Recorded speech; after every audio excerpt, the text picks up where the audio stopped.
When you've spent a few weeks juggling cheap pod machines that sputter, leak, or leave you with a weak, watery espresso, the disappointment can feel almost personal. I've been there buying the budget version of a home espresso maker only to realize it can't keep up with a real morning routine, and the whole experience ends up costing more in frustration than the few dollars saved. The question that keeps me up at night is simple: does stepping up to a higher-priced unit actually solve those headaches, or am I just swapping one set of problems for another? Link is in the description if you want to check the product details on Amazon.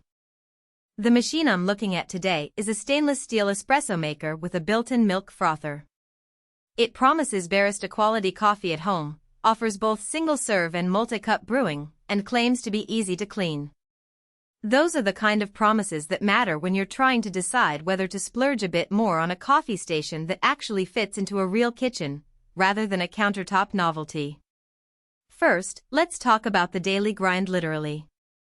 If you're the type who wakes up, wants a single shot of espresso before the kids are up, and then maybe a larger cup for an afternoon pick-me-up, this machine's flexibility is a real plus.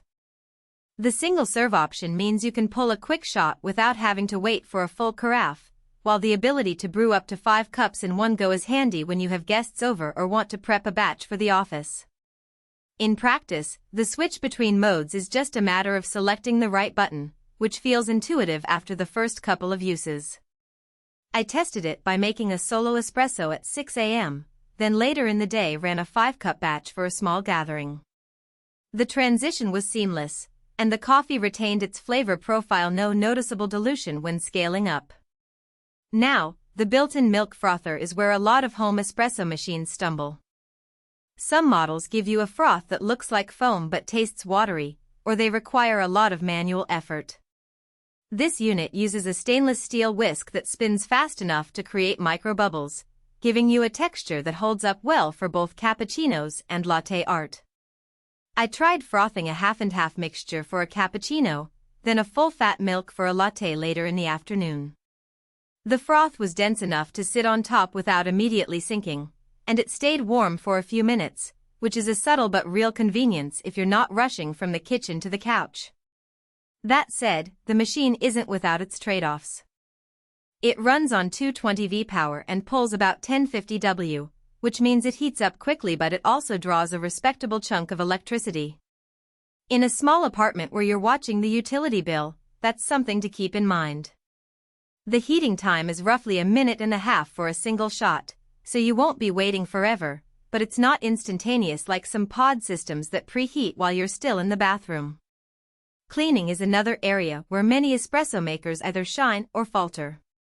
The design here is straightforward. The brew head and drip tray slide out, the water reservoir unscrews, and the frother can be rinsed under the tap. There are no hidden nooks where coffee oils can accumulate, which means you can keep the machine sanitary with just a quick rinse after each use.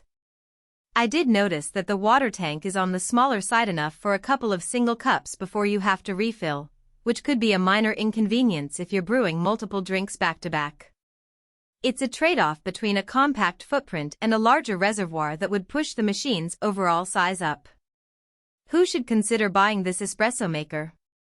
If you're a coffee lover who appreciates the ritual of pulling a fresh shot, enjoys experimenting with milk textures, and wants the option to brew both for yourself and a small group, this unit hits the sweet spot.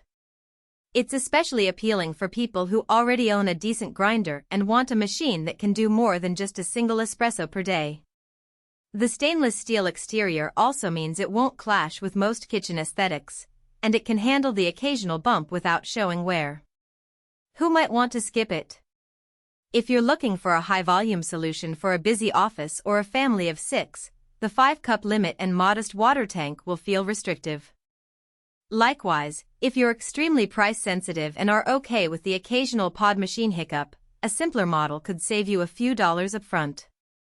Finally, if you're a true espresso purist who insists on a commercial-grade pump pressure and temperature stability down to the decimal, this consumer-grade machine, while competent, won't match a professional-grade espresso barista's expectations. The practical strengths of the machine are its versatility and the quality of the milk froth. The ability to toggle between a single shot and a small batch without reprogramming complicated settings makes it feel